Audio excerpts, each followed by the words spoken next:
everyone, and welcome to another episode of Wytpod. My name is Harshit, and I'm the Director of Business Alliances at Wytlabs. We're a digital agency specializing in SaaS and e-commerce SEO.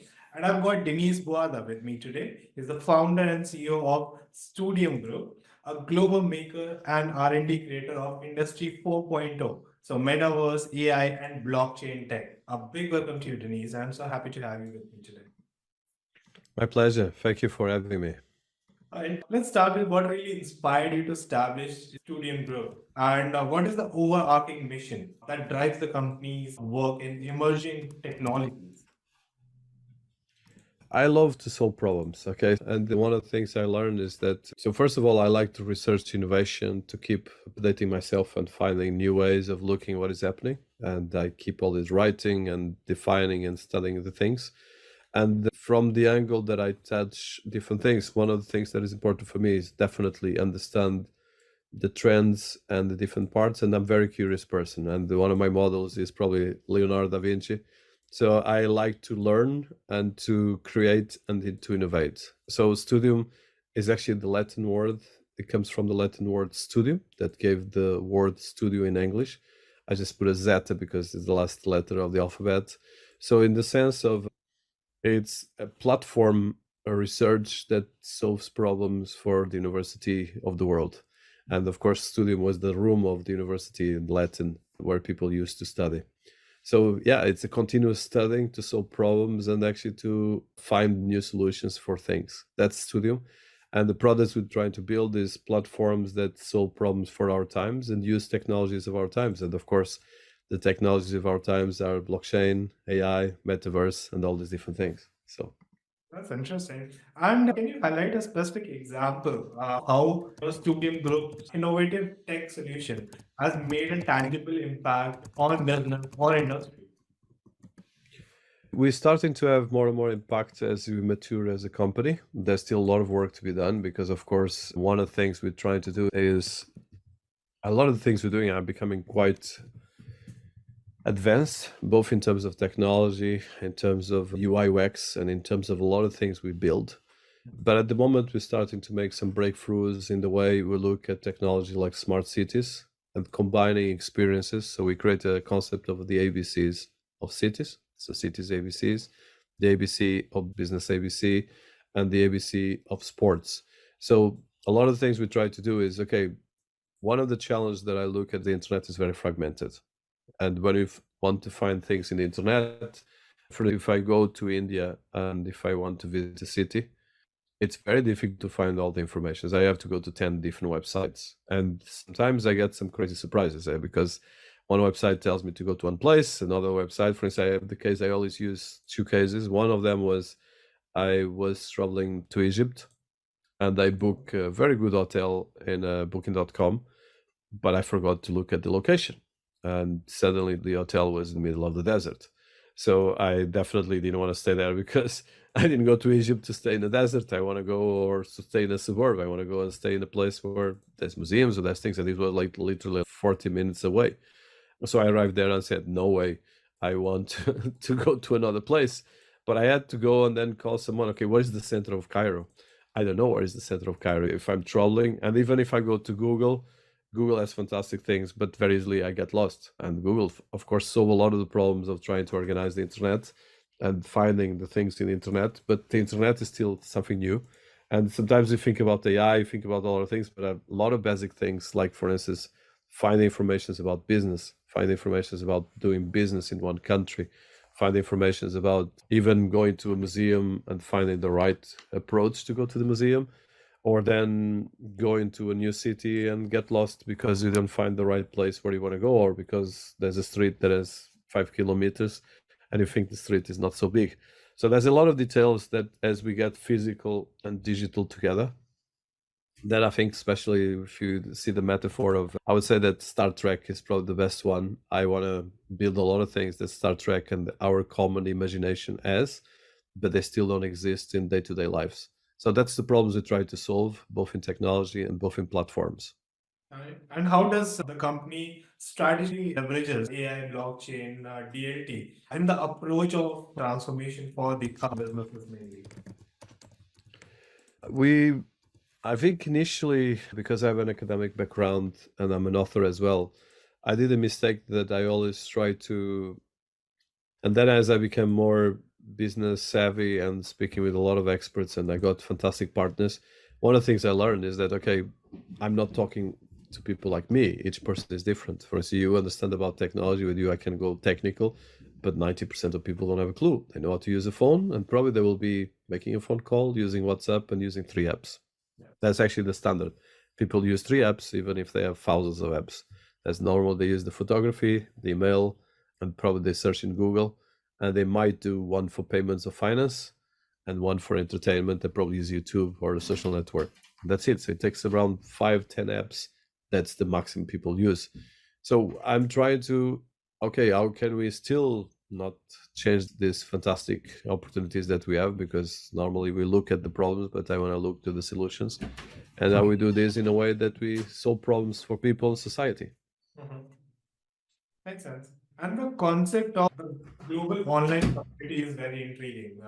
How does your company envision this community contribution to the success of businesses and professionals? Yeah, that's an interesting one. So I think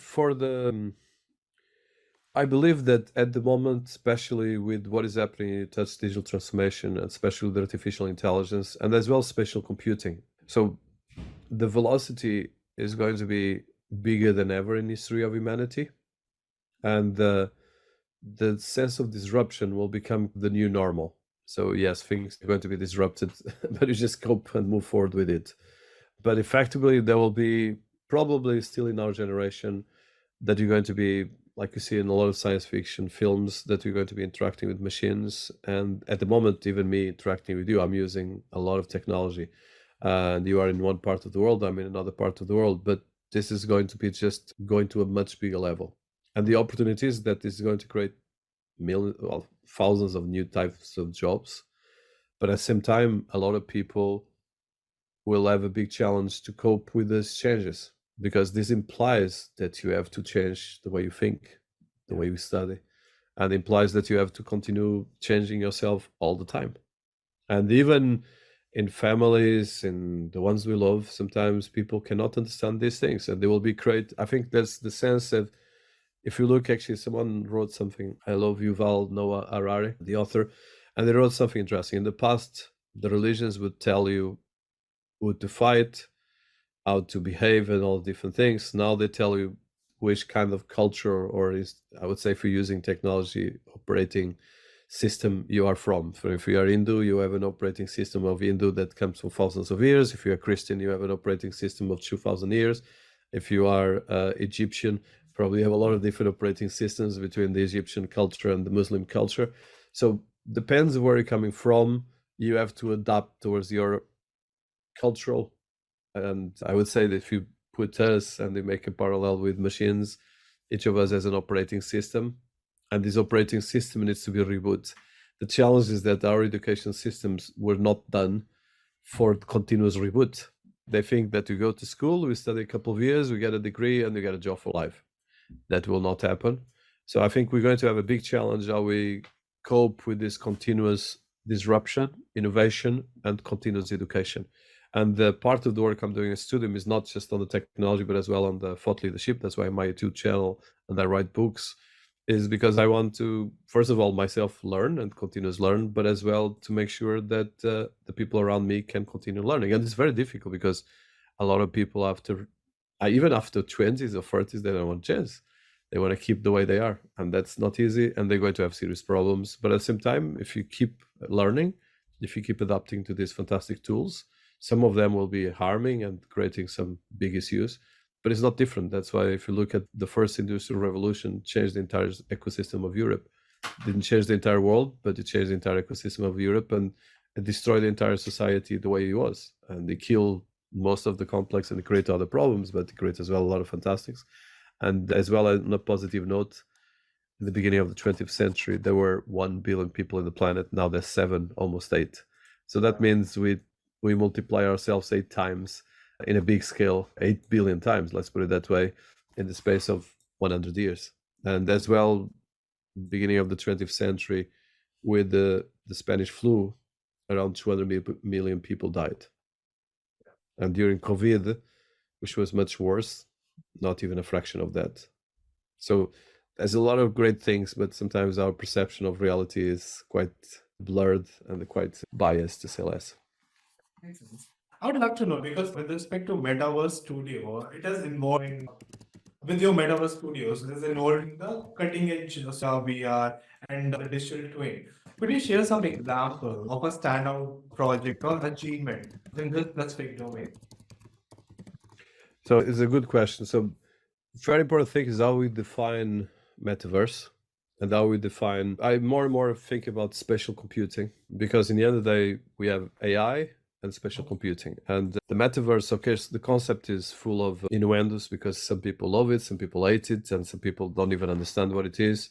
But a lot of vision is the metaverse is this space, and actually the etymology comes from the book or a space that was created for the book. But it's definitely, I would say, that is the immersive experiences. So the reality. So at the moment, there's me and my digital twin that is here in the photo that you're using, and I'm looking at your digital twin. I'm not looking at you. And this concept of digital twin, of course, for now is still a bit blurred because people don't even know what is a digital twin. But digital twin is okay. Yeah, I'm interacting with your version of yourself in the camera, which is already a digital twin. At the moment, there's digital twin of the video, there's digital twin of data, and there's the digital twin of where you are, even if you are virtual talking here. So in the end of the day, everything is already a bit of a metaverse if you look from that perspective. So at the moment is how we create these spaces where we interact with each other or face-to-face or virtual. And these spaces are going to be more and more sophisticated, and that's what I'm trying to do. So I'm trying to do a metaverse technology. I call it Metaverse Enterprise and Metaverse Digital Twins that combine experiences to amplify and create digital transformation and physical versus digital continuations and seamless experiences. We don't want this to make it too complicated. Actually, as I was saying in the beginning, I just came out of a meeting with my team that is building the software, and the point is how we make it so simple that people can use it. Okay, and it's like an iPhone. People use iPhones because they're simple to use. So the products have to be simple, and the more simple, the more the people use it. Makes sense. And your group is active in ESG and sustainability initiatives. How do these efforts align with the broader goals of businesses and the government? Yeah, that's a big question that touches a lot of different areas. So what I think in terms of ESG is that, so first of all, most of the people are still not prepared for the concept of ESG. Okay, the ESG is quite complex because it's environment, sustainability, and governance. And when it comes to governance, it's very sensitive because 90% of people, they have, again, their operating system. So even in India, if I'm Brahm or if I'm another different caste, I have different ways of looking at the world. And this is not just me, it's my background. For instance, if you are Christian, you have the Jewish Christian way of sin, guilty, and all that stuff. And if you are Muslim, you have other different ways. There's effectively a huge component of the complication around the governance and everything around governance that I think is still very complicated. Because if you do a business in India or if you do in Russia, of course it's different. Okay, if you do it in Nigeria, you'll be much more aggressive. So if you do it in Norway, probably much more relaxed. Or if you do it in France, you have a different approach, or in Portugal, in Spain, or in Brazil. So the challenge is ESG is the environmental part. Everyone knows that is important, but no one knows about it. Okay, they just know, okay, there's something wrong because the weather is changing all the time and more than ever. And that always changed, but now it's becoming faster as well. The sustainability, yes, we all know that we need sustainability, but okay, is this circular economy? Is this, of course, if I'm in India, and for instance, India has the most advanced things in the world, but there's still around 200 million people that are on the verge of poverty. But that is changing. Probably in 5 years, there will be middle class, like Brazil changed these people and became all middle class. So the challenge is, okay, what defines, and if I'm a sustainability, but I don't have money, of course, I don't care about sustainability. I care about having money. So there's a lot of complications in terms of ESG, but the fact is that any company that wants to be sustainable needs to do this. But it's very difficult, for instance, if you have a team of people from around the world. For instance, the way I manage someone from India has to be different from the way I manage someone in France or or in Portugal and the UK or in China. And this is a big complication because then the ESG becomes very local, global.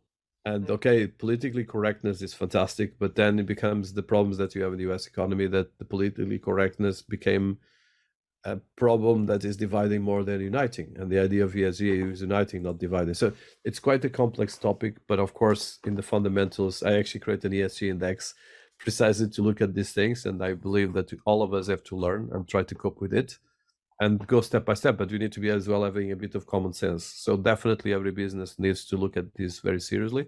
So environment, sustainable, and governance, especially the governance, because the governance is the most difficult. In the end of the day, someone has to pay the bills. And we can all be very sustainable, very governance, but if everyone is in debt and no one is paying the bills, we're going bankrupt. So you need to find the balance between pushing the boundaries of innovation, pushing the boundaries of sustainability and the environment, but at the same time create reality in terms of business, reality in terms of solutions. Makes sense. And because Studium Group has been recognized as a thought leader in the digital transformation world, right? What principles guide the company's thought leadership in a rapidly evolving tech landscape altogether? I think you have to have a sense of humility to keep learning. Okay, I think that's the most important thing. And definitely there's a sense of persistence and resilience. At the same time, you need to find great people. And it's not easy because sometimes you find great people, they want to talk, but not to act. And sometimes you find people that just want to go in the right. So that's the biggest challenge is how do you make the bridge between all the different people and you keep building a brand, a series of products that keep growing and keep managing. But all the companies that succeed in history are created by people that are very persistent and very resilient.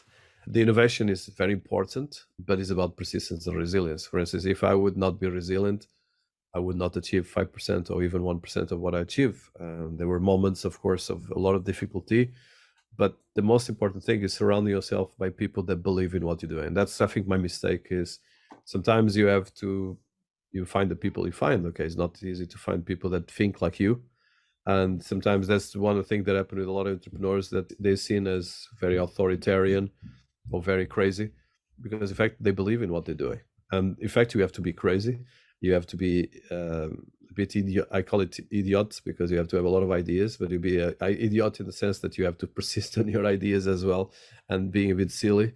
But at the same time, you have to be realistic. And the challenge is really how you do this. And that's what I've been trying to do in Studium is more, I think my success and the success of Studium is getting great people, which is not easy, and assembling together and then align our goals and passion together. And that's the most difficult because some people have a lot of energy, but they have very few.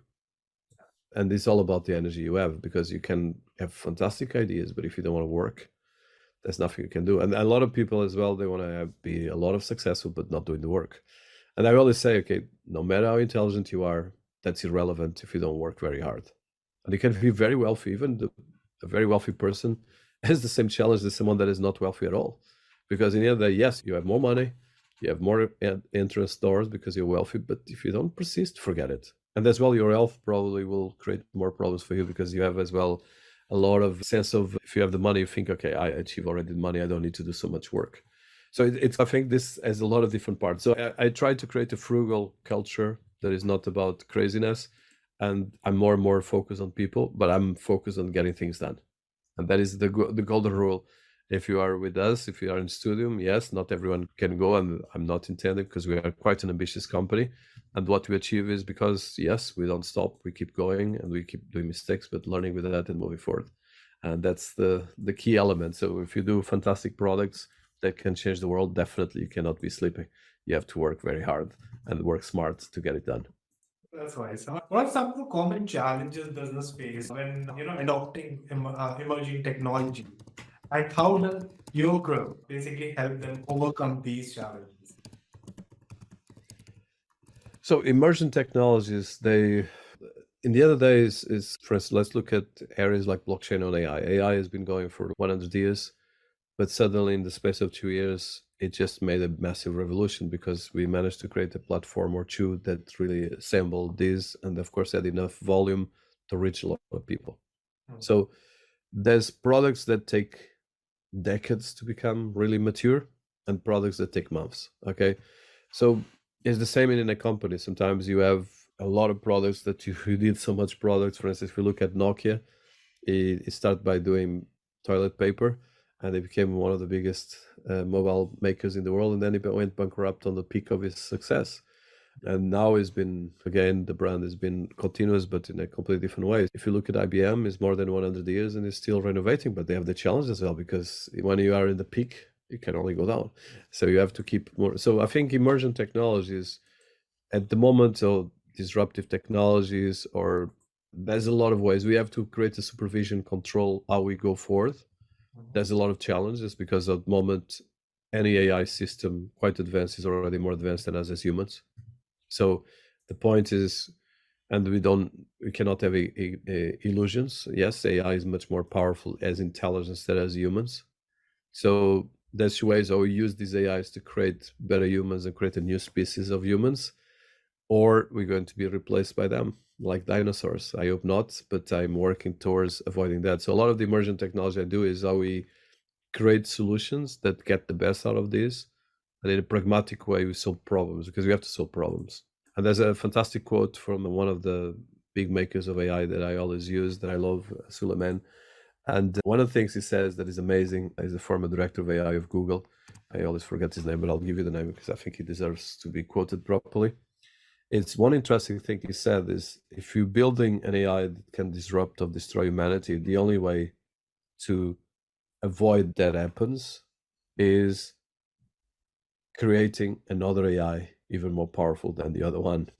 So we need to create and keep creating. For instance, if you have a dictator that tries to destroy humanity, the only way we can do is how we can actually find better ways and better narratives. And in history, even from all the empires, they always went up and down according to the people. So I believe that we have to be very persistent, very resilient, and try to keep creating solutions for all of us. So it's Mo Gaudat. The quotes are part of the quote that I base here. I always like to quote people properly, and he deserves, because he's a great thought leader. Yeah.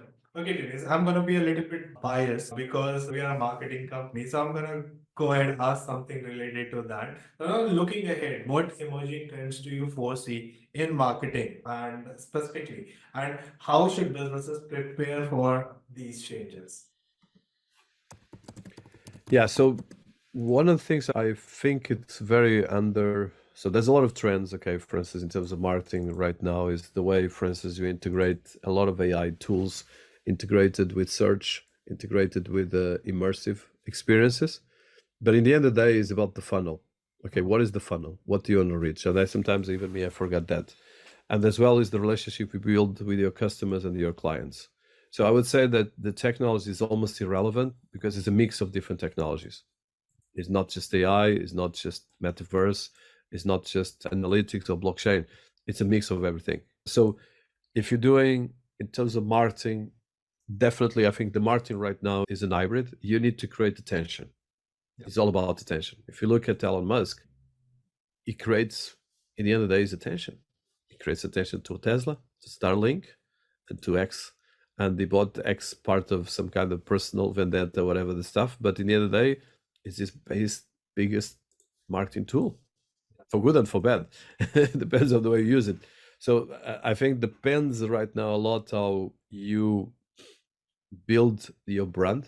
But I would say that the biggest trend is personal branding. You have to have total control of your personal brand and your digital ID. So that's the biggest trend that I think everyone is forgetting. And it's not a trend so much about innovation, it's a trend that you have to have control. And it's very difficult because, for instance, if you are in marketing, you have to do it in LinkedIn, you have to do it in Facebook, you have to do it in X, you have to do it in TikTok, and you have to really continuous work on that. So how do you create attention in so much noise? That's the biggest challenge. So you have to be a thought leader, you have to create attention of your clients, and then you have to have one or two exceptional skills. It might be that you're great talking with people, then nurture that skill because it's a great skill. And it might be just talking on people online. Some people are amazing. For us, I'm not the best one, even manage my own community, which is quite big. And I should, because I have a great community of people around the world that respect me, but I should be more attentive. But I'm too much of a geek and sometimes I get into geek side. So I think a lot of the thing on the marketing is how you work on the journey and the funnel. So for instance, you can use a lot of AI tools, and that's the biggest thing, of course, is the AI tools. There's fantastic, amazing AI tools, but you just need 2 or 3. You don't need 50, okay? Unless you are a complete geek and you're working in some software, and like me, but even me is not me, it's my team and me that work together. So I think on marketing is really, you still need to have basic SEO. You need to have basic stuffs about the branding. For instance, one of the challenges that everyone forgets, is what's your keyword? And it's a very basic stuff. Normally your business is one keyword. Yeah. If your brand doesn't rank, if your CEO doesn't rank for the keyword, people will not find you. Okay, and you'll spend money to rank for your keyword, which is a paradox. For instance, one of the things that I always joke is companies that got 10, 20, $50 million, sometimes $100 million, that have a terrible website. And the other day, you have to have an authority, a brand, digital presence, and it starts by one keyword or two for you, for your products, or for the audience you're targeting, and then what is the channels you're going to put that brand. And then yes, you create attention with AI. You create attention, and AI is like tools like voice tools, recognition, digital twins, a lot of different tools for image creation and create image. For instance, ChatGPT is amazing, whatever you like it or not, because it saves you massive amount of time and research. But at the same time, you need to know how to use it, and you need to be intelligent, because you can just go and copy paste. Okay, that is, and they will be just stupid. Okay, it's just, you have to. For instance, my team, sometimes I do exercise and they copy paste. Man, don't copy paste. You have to adapt it. Okay, otherwise you become a bot. And right now I'm more and more. One thing that is provocative, but I tell to my team and to my friends is, okay, you want to be a bot or you want to be a person? Because in the end of the day, if you want to be a bot, you'll be replaced by bots. Yeah. And this is a big challenge probably for humanity, because a lot of people want to be bots. They want to be told what to do. And there's only two kinds of jobs: a job that tells machines what to do, or a job that you tell machines to do for you. So that's the biggest challenge right now, is the trends really AI, digital transformation tools related with AI, and how you create attention, especially on the marketing. You asked me about marketing, but for instance, I think the channels and the funnels are becoming more difficult. But at the same time, if you create the voice above the noise, people will respect you. So definitely, I think personal branding around social media and thought leadership with reach is the best SEO and marketing you can have. But you need to be as well. For instance, one of the challenges that I find is on the analytics side, most of the people forget the basics. For instance, I have people that are very good in SEO, very good in CRM, and they forget the basic. The basic is, okay, what is your audience? What do they want? Okay, and this is the biggest challenge. And even me, I forgot sometimes, because I have so much layers, is, okay, it's very basic. Okay, people want one thing that solves a problem for them. That's it. So your tools and your digital marketing is to reach that. And the easy you can do it, don't overcomplicate. That's, I think, one of the challenges about trends is that sometimes it creates a layer of complexity and you become obsessed about the technology and not about the problem you're trying to solve. Yeah, that's put that. So, a lot of companies even have seen they don't work on their very basic thing, creating the buyer persona and stuff like that, and then building the foundation further. So yeah, that's a big challenge. All right, Denise, we're coming to an end, and I would love to have a quick rapid fire with you. Are you ready for that? Yeah. If given a superpower, what will you choose? Okay, would you rather be able to speak every language in the world or be able to talk to animals? The languages. Languages, okay. If you could travel back in time, what period would you go? I like the time I live. Was the fastest speed you have ever driven in a car? 200 kilometers hour. Okay. How many hours of sleep do you need? I oblige myself 7 to 8 Okay, every day. sounds. Sometimes I cannot, but in general, I because health is the most important. If you don't sleep, you don't have health. You cannot work. All right, now coming to a very last question. What's your last Google search? I think I keep repeating a lot of keywords. So normally it's keywords related with work and the research. And sometimes I want to see how much Google knows about the topic. So I would say probably the keyword I've been obsessed is digital twins, because Google doesn't know much about it. So I'm trying to understand how much people don't know about it. Yeah, I'm sure like Google will understand if you push down a lot of content around it. So yeah, they'll have a good answer. Sure. Yeah. Thank you so much, Dinesh. Thank you so much for all the wisdom, all the lessons, all the info that you have shared in today's session. I really appreciate your time here with me. Thank you so much. No, my pleasure. And good luck for all your efforts and for your company and business and efforts as well.